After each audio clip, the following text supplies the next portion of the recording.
Your girl, what we teaching? Dun, dun, dun, dun. Hello everyone and welcome back to Teaching with Tania. This is probably my most favorite video I've ever filmed, if that's even a word. Most favoriteest video I've ever filmed, because if you have not already saw on Instagram, your girl got a teaching job. Your girl got a teaching job. Teaching with Tania got a teaching job, okay? I am beyond excited because it truly is a dream come true. I've always wanted to be a teacher, let alone getting my grade that I want. I'll let you guys know all the details, but before we get into this video, go ahead and smash the like button and go ahead and subscribe down below because you guys know all about my teaching journey and how I've got here thus far and all the behind the scenes work. So let's go ahead and get right into this video.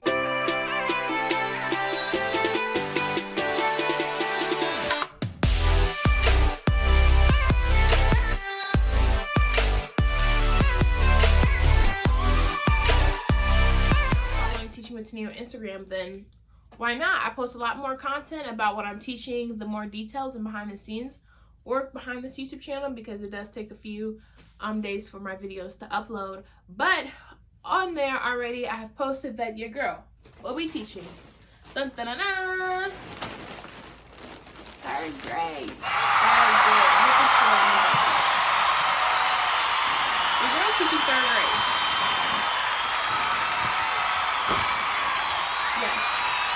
Teaching third grade, and beyond the moon excited because not only to get a teaching job, but get a teaching job in my dream grade has been quite the experience. Thank you guys for all your love and support, and thank you guys so much, all 150 subbies right now. Thank you guys so much for supporting me and just to continue on my now teaching journey, because your girl is a full-time teacher. Okay, anyway, so let's get right into the video. So teaching with Tania, yes, Tania got a full-time job. And I will be teaching, it's crazy, I can finally announce it and say it now that all the paperwork is done, but I will be teaching third grade, my dream grade.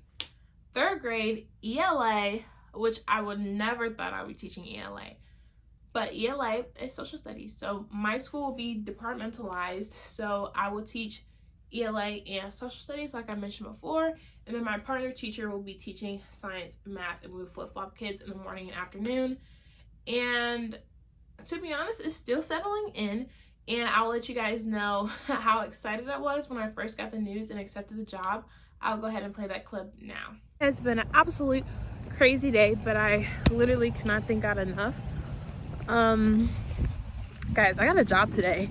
Happy Monday. But anyway, I just got out of dinner. I am full of joy that I'm gonna be a third grade teacher. Like, what? I'll explain everything in another video, but I'll be a teacher next year. As you can see, I was super excited, but just to give you guys a behind the scenes or like some context to this, I started to apply to jobs in the beginning of April. And I knew when I prayed and talked to God, I always knew in my spirit that I will find a job March, find an apartment in April, and graduate in May. I always knew that would be my timeline towards the end of last year, and literally I got accepted this job the last day of March, and I have already signed my lease for my apartment, which you guys will see how I went apartment hunting, all that in April. And then I graduated in May. So literally all glory to God to entrust me with students, and then let alone bring my teaching dreams to real life. So I'm super excited to be teaching third grade next year. And my interview process was probably pretty unique because I only interviewed at 2 schools. In the first school, I actually knew sort of the assistant principal, and I really liked that school, but they didn't have the grade that I was wanting. It was hard for me to picture myself in that environment. Even when I prayed about it, it just wasn't the right fit. The second interview, they offered me right there on the spot, and I was the candidate they were looking for, and also the team that I would potentially back then work with. We just really clicked and vibed. But once they offered me on the spot for my interview, I had to think about it over the weekend, didn't get back to them until like the following week, and the position was still open. I was like, okay. I was scared. I'm like, am I really about to accept a job?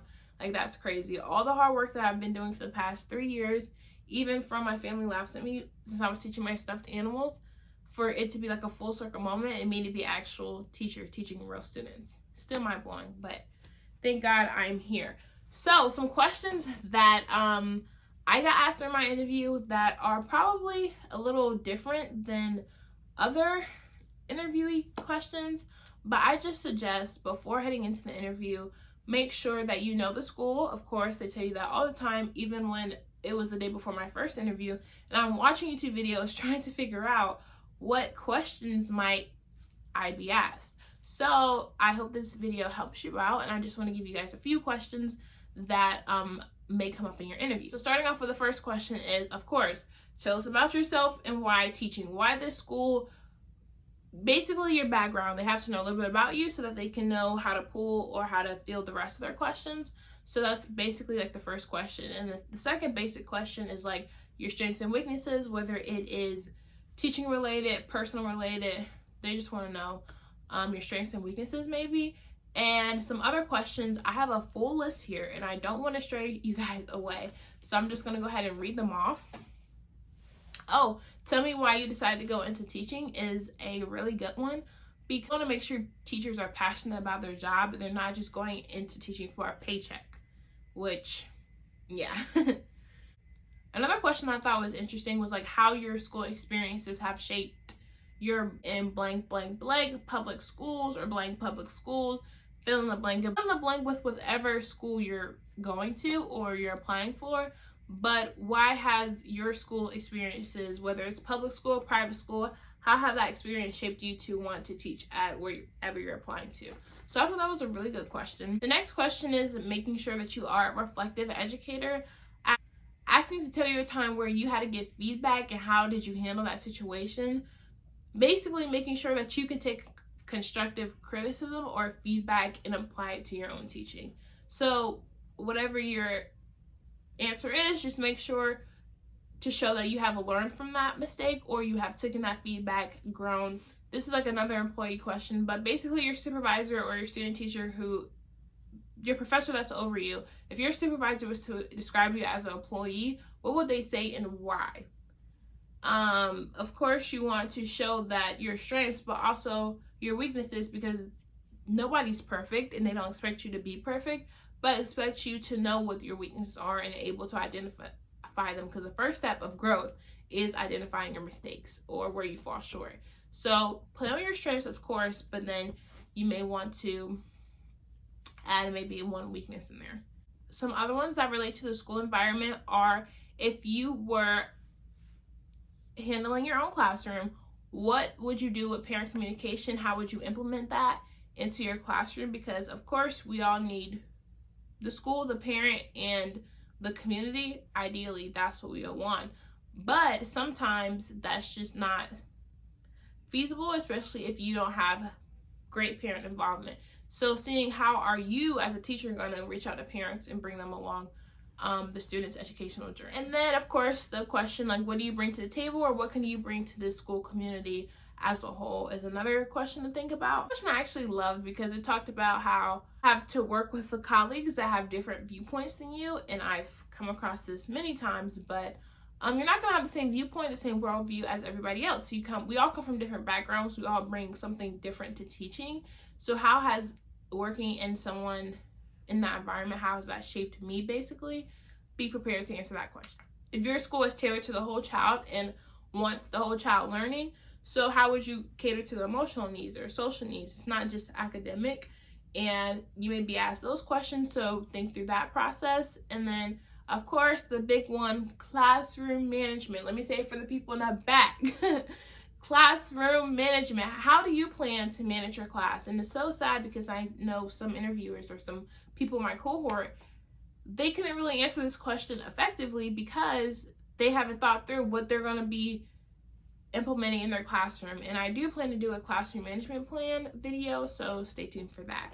But classroom management basically is your own philosophy on how you feel you want your classroom to run and what works best for students, with whether it's positive reinforcement, if you still use a club chart or whatever you have studied in school or done your research on that is best classroom management practices, be sure to touch on that Some other questions you may be asked is, of course, how do you plan to differentiate? And I think differentiation can be, it's just a broad term that we can differentiate however. Whoever's wearing a blue shirt or a purple shirt, we can differentiate like that. But tailor your answer to specifically learning styles or like data points, or how are you going to inform your instruction based off where the students are at that day or that particular subject. However you want to answer that, just be sure to be prepared to explain how you plan to differentiate in your class. Another question that I got asked in one of my interviews, I showed that the school really cares about investing in students and making sure learning is fun. Now, of course, some students are going to find school boring, but it's up to educators. Learning can be fun, and how are we going to, as educators, keep that interest alive and have kids be passionate about learning and wanting to come to school every day? So I like that question, was basically, how do you keep kids excited about learning or excited about the learning process? Something along those lines. Be prepared to answer that. Now, of course, when you get to the end of the interview, you will be asked if you have any questions yourself. And of course, as a great prepared interviewee, you will say, of course I have questions. No, but you would be like, yes, I do have questions, some common questions to ask. What curriculum do they use? What technology will you have available? How would they describe their school population, or how would they describe their school environment? Whatever. Having them tell you basically the good, bad, and ugly about their school, to see where, if they're honest with you or they give you like a bunch of fluff, you'll be able to gauge, will you be able to work in this environment or not? Also, a big question for me was, do I have to turn in lesson plans every day so that I can get an idea of what my workload will be like? Because if I have to turn in scripted lesson plans every day like I did in college, I'll be like, now my school, I will have to turn in adjusted lesson plan, but of course still lesson plan, making sure I'm prepared for the day. So that was important to me.